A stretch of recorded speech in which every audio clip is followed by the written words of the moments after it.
بسم اللہ الرحمن الرحیم۔ السلام علیکم فائو لائف۔ آج ہم آپ کی اسلامیات کی بک جو ہے اس میں باب نمبر 2 ختم نبوت اور سنت نبی صلی اللہ علیہ وسلم کی مشقی سوالات دیکھ لیتے ہیں۔ درست بیان پر درست کا نشان لگائے۔ قرآن مجید میں نبی اکرم صلی اللہ علیہ وسلم کو کہا گیا ہے خاتم النبیین، کلمۃ اللہ، خلیل اللہ، خلیفۃ الارض۔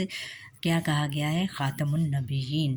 حدیث کے مطابق نبوت کو مانند قرار دیا ہے مکان کے، درخت کے، پل کے، دروازے کے، مکان کے۔ سنت کے لفظی معنی ہے پیروی، محبت، اطاعت، طریقے کے ہیں۔ ختم نبوت کے بارے میں اللہ تعالیٰ کا فرمان موجود ہے سورہ بقرہ میں، سورہ آل عمران میں، سورہ احزاب میں، سورہ قلم میں، سورہ احزاب میں، قلم میں نہیں، سورہ احزاب میں۔ نبی اکرم صلی اللہ علیہ وسلم پر نازل ہونے والی کتاب کا نام ہے تورات مقدس، زبور مقدس، انجیل مقدس، قرآن مجید مقدس۔ خالی جگہ پر کریں۔ اطاعت کے لفظی معنی ڈیش کے ہیں، پیروی کے ہیں۔ نجات اور کامیابی کے لیے آپ صلی اللہ علیہ وسلم کی ڈیش ضروری ہے، اطاعت ضروری ہے۔ آگے پھر ہے کہ نبی اکرم صلی اللہ علیہ وآلہ وسلم کے بعد قیامت تک کسی نبی یا رسول کسی ڈیش کی ضرورت نہیں ہے، کسی نبی یا رسول کی ضرورت نہیں ہے۔ زندگی کے تمام معاملات میں ڈیش سنت نبوی سے ملتی ہے، مدد سنت نبوی سے ملتی ہے۔ سیرت مبارک ڈیش کی عملی تفسیر ہے، قرآن مجید کی عملی تفسیر ہے۔ اب مختصر جواب ہم نے لکھنے ہیں۔ عقیدہ نبوت کے بارے میں ایک آیت کا ترجمہ لکھیں۔ ایک آیت کا ترجمہ ہم نے یہاں سے دینا ہے کہ ترجمہ ہے کہ محمد صلی اللہ علیہ وآلہ وسلم تمہارے مردوں میں سے کسی کے باپ نہیں ہیں بلکہ اللہ کے پیغمبر اور خاتم النبیین ہیں، اور اللہ ہر چیز سے واقف ہے۔ حضور نبی کرم صلی اللہ علیہ وسلم کا بچوں کوئی بیٹا نہیں تھا، اس لیے اللہ تعالیٰ نے یہ آیت نازل فرمائی کہ حضور نبی اکرم صلی اللہ علیہ وسلم تمہارے مردوں میں سے کسی کے باپ نہیں ہیں۔ اور وہ جو سورہ کوثر اس لیے عطا کی گئی کہ حضور نبی اکرم صلی اللہ علیہ وسلم کے بیٹے حضرت قاسم کی جب ڈیتھ ہوئی تو حضور نبی اکرم صلی اللہ علیہ وسلم ذہنی طور پر بہت ڈپریس تھے، تو پھر اللہ تعالیٰ نے سورہ کوثر عطا کی۔ اچھا، آگے سنت نبوی کا مفہوم بیان کریں۔ سنت نبوی کے معنی طریقے کے ہیں۔ طریقہ کس کا طریقہ؟ حضور نبی اکرم صلی اللہ علیہ وسلم کا طریقہ۔ سنت نبوی سے نبی اکرم کا زندگی گزارنے کا طریقہ ہے، یعنی حضور نبی اکرم صلی اللہ علیہ وسلم کی زندگی گزارنے کا طریقہ۔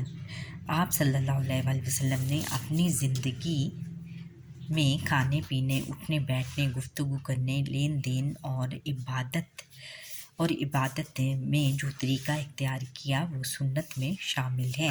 دین میں سنت کی بنیادی حیثیت ہے اور یہ اسلامی شریعت کا اہم ماخذ ہے۔ دین میں اور ہمارے دین میں جو ہے وہ سنت نبوی کی بہت اہمیت ہے اور یہ بہت ضروری ہے ہمارے لیے۔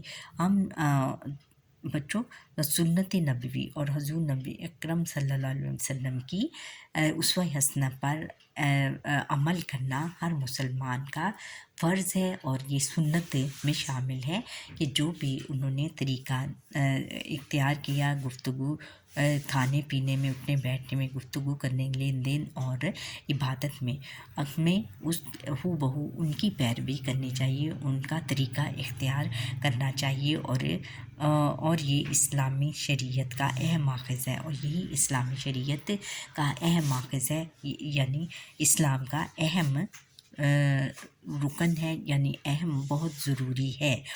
اسلام میں اس پر عمل کرنا بہت ضروری ہے۔ سنت کو جانے بغیر قرآن مجید کی تعلیمات پر عمل کرنا ممکن نہیں ہے، یعنی سنت کو جانے۔ اب جب ہم سنت کو نہیں جانیں گے تو حضور قرآن مجید کی تعلیمات پر عمل کرنا ہمارے لیے ممکن نہیں رہے گا۔ ہمیں سنت پر عمل کرنا بہت ضروری ہے۔ तभी हम कुरान मजीद की तालीमात को समझ सकेंगे।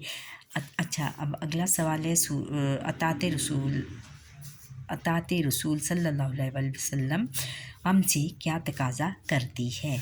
नबी अकरम सल्लल्लाहु अलैहि वसल्लम नबी आखिरुज़्ज़मा हैं। नबी आखिरुज़्ज़मा यानी आखिर में आने वाले नबी हैं। आप सल्लल्लाहु अलैहि वसल्लम पर आखिरी किताब कुरान मजीद नाजिल की गई। आप सल्लल्लाहु अलैहि वसल्लम की सीरत तैयबा कुरान मजीद की अमली तफसीर है। यानी हुज़ूर नबी अकरम सल्लल्लाहु अलैहि वसल्लम की सीरत तैयबा यानी आपकी ज़िंदगी कुरान मजीद का अमली नमूना है। यानी कुरान मजीद में जो कुछ इरशाद हुआ आपने वो अपनी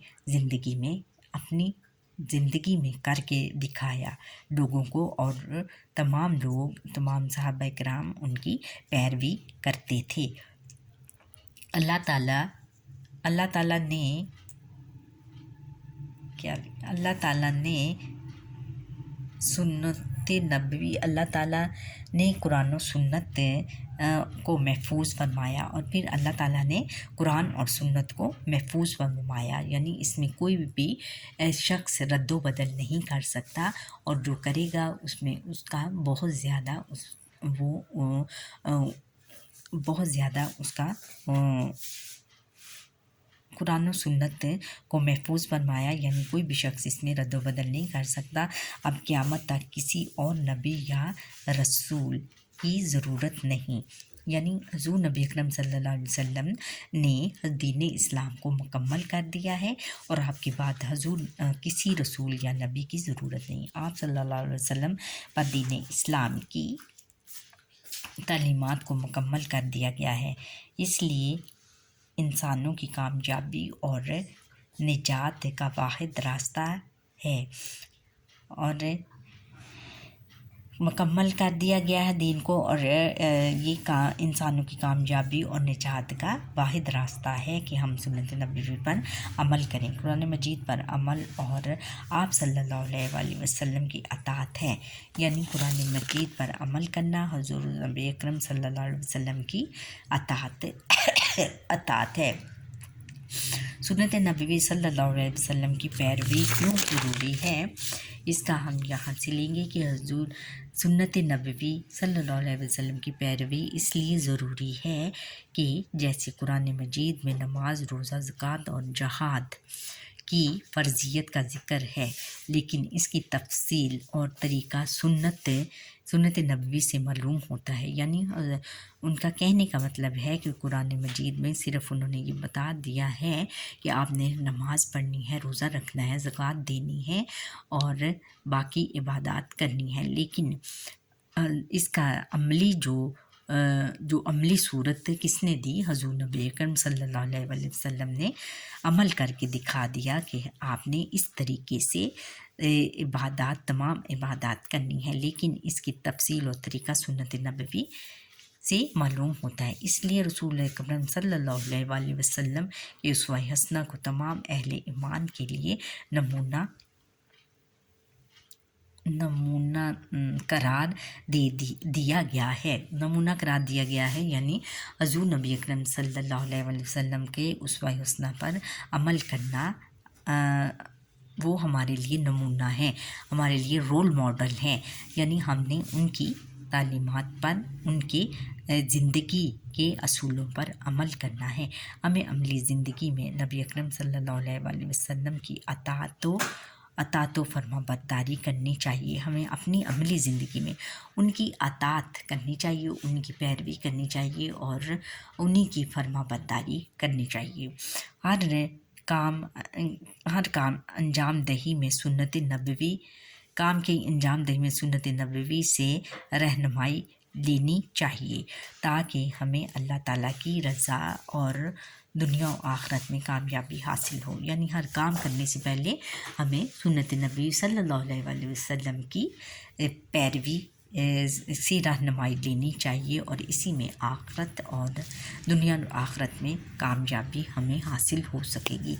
अच्छा बच्चों, यहाँ पर ही हमारे आज के लेक्चर का वक्त ख़त्म हुआ। आप मुझे लाइक, सब्सक्राइब और बेल आइकन पर क्लिक करें और कमेंट करना ना भूलिएगा, और मेरा लेक्चर प्लीज़ اب تو دیکھ لیں پورا۔ اللہ حافظ۔